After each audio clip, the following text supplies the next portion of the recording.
My god, I love this game. The Terrans of Starcraft don't fight clean.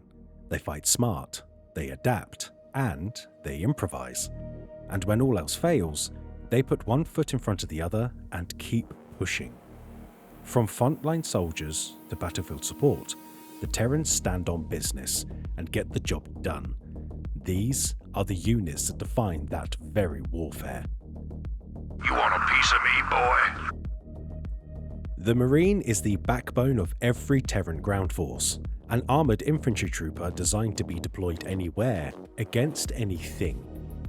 For most Terran colonies, Marines are the first response to invasion, the boots on the ground when alarms kick off and evacuation protocols fail. They hold the line long enough for reinforcements to arrive, or for the colony to be written off entirely. Many Marines were not volunteers. A significant number began their service as criminals, political dissidents, or rebels. Through mandatory neural resocialization, their former identities are stripped away. Allegiance, ideology, even fear are rewritten. What remains is a soldier loyal by construction, prepared to defend Confederate interests without hesitation.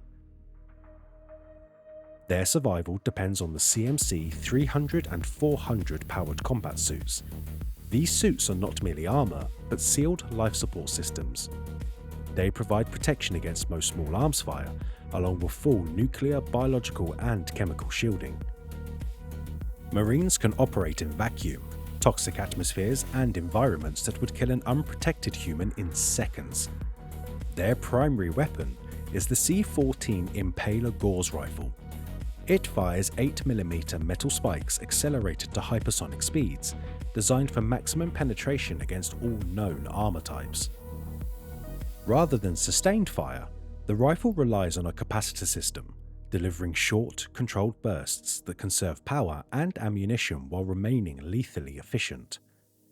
Marines are not elite. They're not even rare. They are mass-produced, endlessly replaceable, and brutally effective. Against the Zerg, the Protoss, and overwhelming odds, the Marine advances anyway, rifle raised, suit humming, waiting for the next order. Is something burning? Where Marines advance in disciplined lines, Firebats are unleashed. Like standard Terran infantry, Firebats are drawn from the ranks of society's unwanted criminals, dissidents, and psychologically unsuitable, forcibly reshaped through Confederate resocialization programs. What remains is not subtlety, but obedience, and an appetite for close-range violence. Encased within the CMC 660 heavy combat suit, Firebats trade mobility for raw survivability.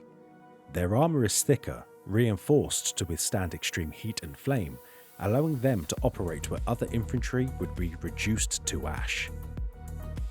The suit's weight slows them down, but that burden is intentional. Firebats are not meant to retreat.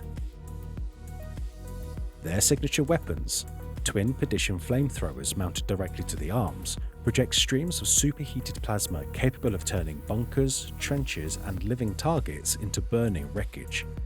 While their range is limited, anything caught within the inferno rarely escapes intact. Firebats are deployed where resistance is entrenched and mercy is unnecessary. In confined spaces, urban warfare, and hive assaults, they serve as the Terran answer to overwhelming numbers, advancing through fire and smoke until nothing remains but scorched ground. Keep it up, I dare ya. Ghosts represent the Terran Confederacy's most ruthless interpretation of human potential. Born with extreme psionic sensitivity, these individuals are identified early, removed from civilian life, and placed into strict government quarantine. From infancy, Ghost candidates are conditioned, trained, and reshaped to weaponize their psionic abilities, not only to enhance physical strength and endurance, but to harden the mind against hesitation or doubt. As a safeguard, psychic dampeners are surgically implanted into every ghost. These devices suppress uncontrolled psionic output, ensuring obedience and preventing mental collapse. The result is a soldier who operates at the edge of human capability, always monitored, never trusted. The Ghost Hostile Environment suit allows deployment across extreme battlefields, but its most infamous feature is the personal cloaking device. When activated, the Ghost bends light and sensor data around their form, vanishing from enemy detection. This ability has earned Ghosts a reputation that borders on superstition. They are not seen, only felt, usually moments before the kill.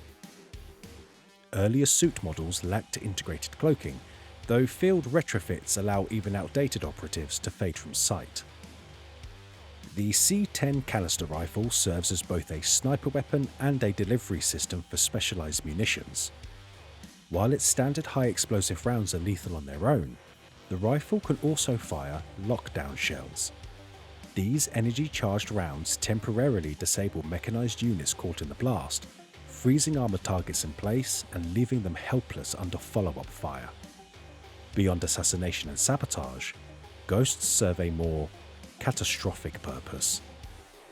Using a frequency-coded targeting laser, they designate enemy units and structures for tactical nuclear strikes. Once marked, missiles launched from allied silos can be guided with terrifying precision. The Ghost does not pull the trigger, but the outcome is the same. Ghosts do not lead armies, they erase them. You keep pushing me, boy, and I'll scrap you along with the aliens! The Vulture hover cycle is built for the places most vehicles never return from. Primarily deployed across the wastelands and frontier worlds of the Terran colonies, the Vulture is engineered with one priority above all others: speed. Its armoured frame houses limited gravity hover technology, allowing the bike to skim above broken terrain, rubble and cratered ground without sacrificing traction or momentum. Where wheeled vehicles bog down or tear themselves apart, the Vulture glides on. Though ill-suited for prolonged heavy combat, the Vulture excels as a skirmisher. Hit fast, strike hard, and vanish before retaliation can form. Its bike-mounted grenade launcher fires anti-personnel fragmentation rounds, saturating lightly armoured targets in explosive shrapnel. Against infantry formations, the effect is sudden and devastating, turning open ground into a kill zone in seconds. The true menace of the Vulture, however, often lingers long after it has departed. Spider-mine deployment systems, while not yet standard issue, are increasingly common, particularly on volatile border worlds. These compact autonomous mines are used to defend resource fields, choke points, and critical tactical locations. Once deployed, a spider mine buries itself beneath the surface and lies dormant, waiting. When enemy units draw near, the mine activates, arms itself, and erupts from concealment, scuttling towards its target with unnerving speed before detonating. The Vulture may be long gone by then, but the battlefield remembers where it passed. Fast, disposable, unforgiving. The Vulture doesn't hold ground, it scars it. Goliath online. The Goliath Combat Walker is a weapon born of theft, betrayal, and corporate ambition. Originally designed by LarsCorp Technologies for the Kelmorian Combine, the Goliath was intended as a heavily armed infantry support platform. That purpose, however, did not survive the first contact with corporate espionage. The design schematics were stolen by saboteurs and sold to Confederate interests, ensuring the Goliath's rapid spread across the Terran frontier. Along the rim, its silhouette is instantly recognizable and universally feared. Built for all-terrain maneuverability, the Goliath combines heavy armor plating with a computer-controlled weapon system capable of tracking multiple targets simultaneously.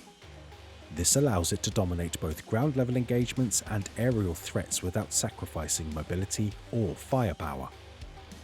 Its primary armament consists of twin 30mm smoothbore autocannons, capable of tearing through infantry formations and light vehicles with relentless efficiency.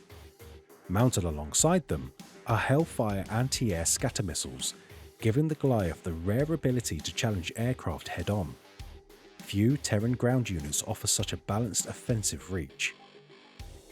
The true measure of the Goliath's effectiveness was proven during the infamous Kelmorian mining revolts. In dense urban environments, even a small number of these walkers were able to suppress resistance, control streets, and shatter fortified positions.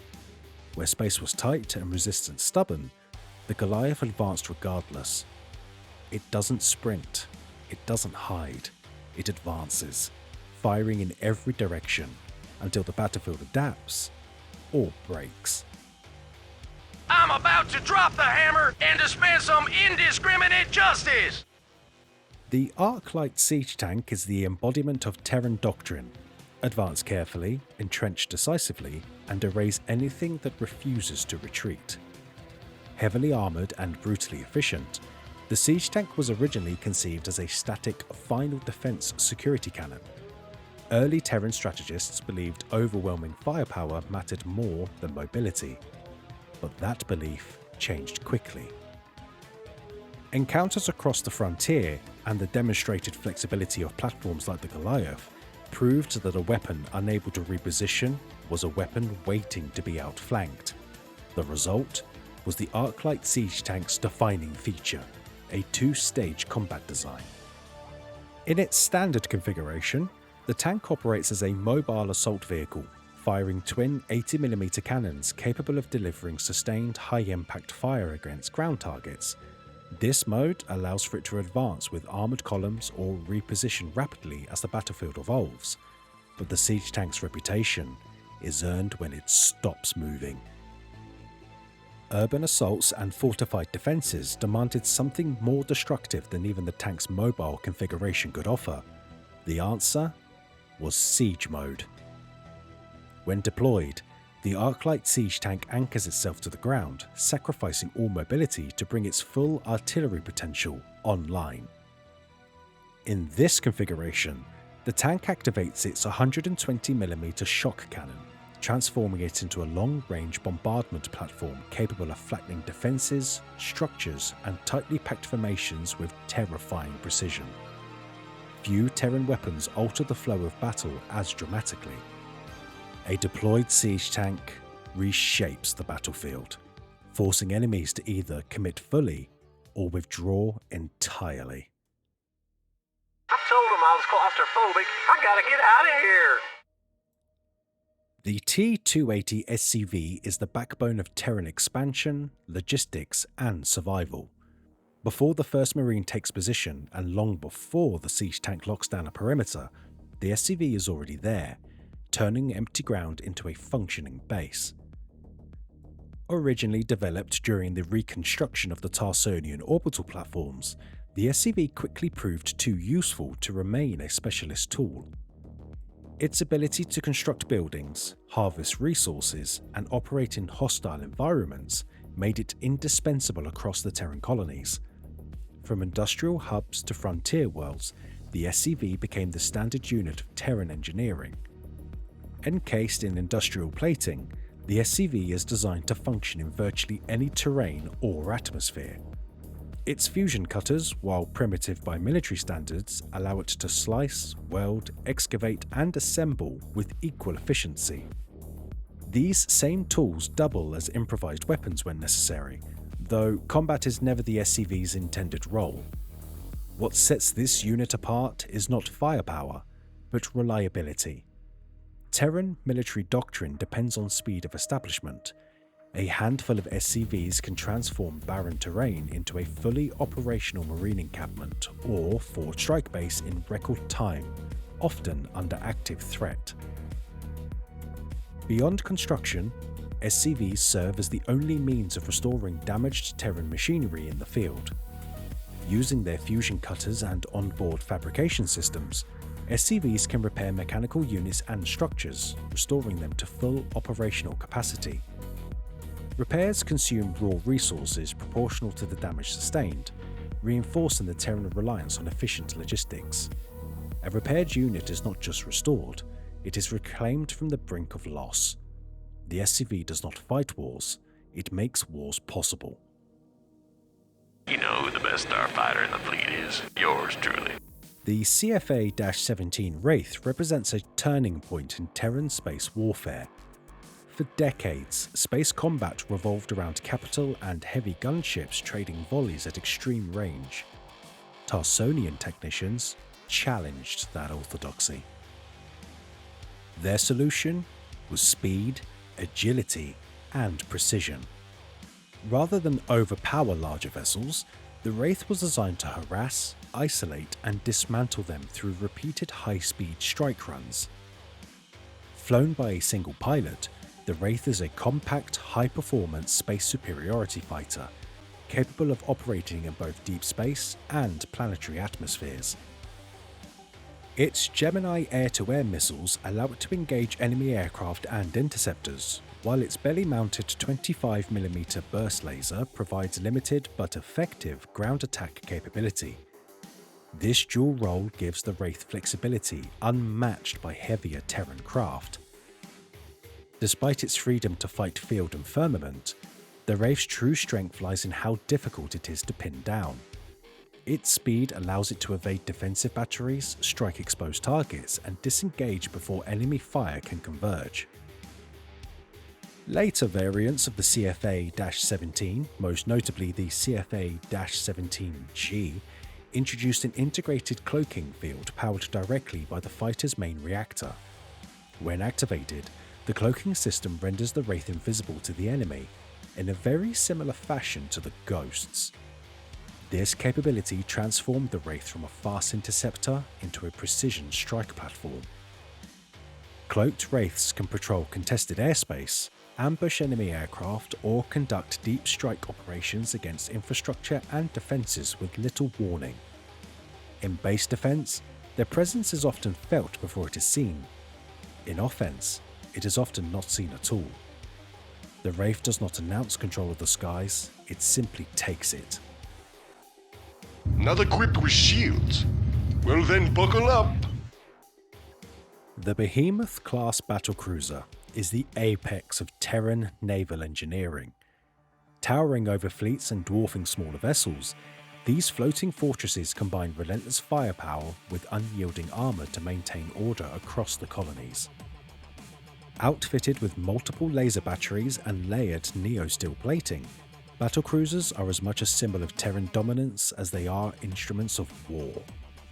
In prolonged campaigns, they frequently serve as mobile command centres, housing generals and staff as they coordinate engagements across sectors of space. But Terran ingenuity did not stop at raw resilience. The Yamato cannon transforms this unit into a weapon of almost mythic destructive potential. By generating an intense magnetic field, the cannon focuses a small nuclear explosion into a concentrated energy beam, capable of annihilating heavily armoured targets at extreme ranges. Yet, despite its power, the Yamato cannon requires massive energy reserves to fire, limiting its use to select moments of tactical significance. Retrofits are ongoing to bring older Behemoth classes up to this standard, but even legacy vessels remain formidable. When a Behemoth class enters a battlefield, smaller ships scatter. When it fires, entire engagements shift in an instant. Who set all these lab monkeys free? The Explorer-class science vessel is the Terran answer to the unknown. Originally deployed across colonial space to study anomalous phenomena, these vessels were positioned at key galactic locations where strange readings, spatial distortions, or unexplained signals demanded investigation. Epsilon Squadron, operating along Confederate borders, relied heavily on explorers for surveillance, reconnaissance, and long-term observation. That mission changed when alien forces began pushing into colonial space. Science vessels were recalled from deep space research roles and repurposed for frontline support. Though unarmed, they became indispensable, providing battlefield intelligence, electronic warfare, and countermeasures against the threats Terran forces could not yet fully understand. At their core, explorers excel at detection. Cloaked units, hidden movements, and unseen dangers are exposed under their sensor arrays. Where other Terran units bring firepower, the science vessel brings clarity.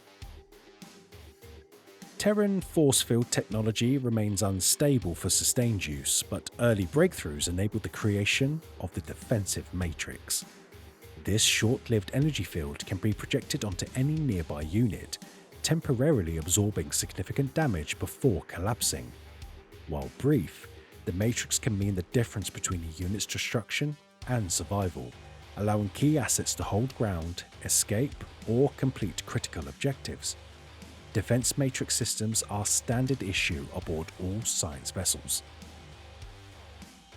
By releasing a powerful short-range electromagnetic pulse, the science vessel can disable shields and advanced electronics on nearby units. While the vessel itself remains unaffected, the shockwave does not discriminate. Friendly units caught within the radius are also impacted. EMP shockwave is a weapon of timing and positioning. Used correctly, it can cripple shielded enemies and turn the tide of an engagement. Used poorly, it can just as easily disrupt Terran forces. However, despite all of that, the most feared capability of the Explorer is Irradiate. By targeting a unit with a focused stream of high-energy radioactive particles, the science vessel saturates it with lethal radiation. The irradiated unit becomes a moving hazard, damaging all nearby personnel as the field slowly dissipates. Against tightly clustered infantry, Irradiate is devastating. Against biological forces, it's a nightmare. The science vessel does not destroy the battlefield, it rewrites the rules of survival upon it. The Terrans stand tall, scars and all. Every battle fought, every loss endured shapes the story of humanity. The war never ends, but they do. They fight, they survive, they endure. This is their legacy, and it's just the beginning. Personally, I've always enjoyed playing as the Terrans. I think it's the familiarity that it brings. Even though Starcraft is set in the far-flung future, a siege tank looks like a tank, and a marine is just that. But the wonder that you feel, the one that comes when you build your first battlecruiser, now that's unforgettable. What was your favourite Terran unit and what playstyle did you opt for? Comment down below and let's get a conversation going. I'm eager to hear from you. And if you haven't already, please consider liking and subscribing to my channel, as it helps me get one step closer to doing this full time. Until next time though, thanks for watching and I'll catch you in the next one.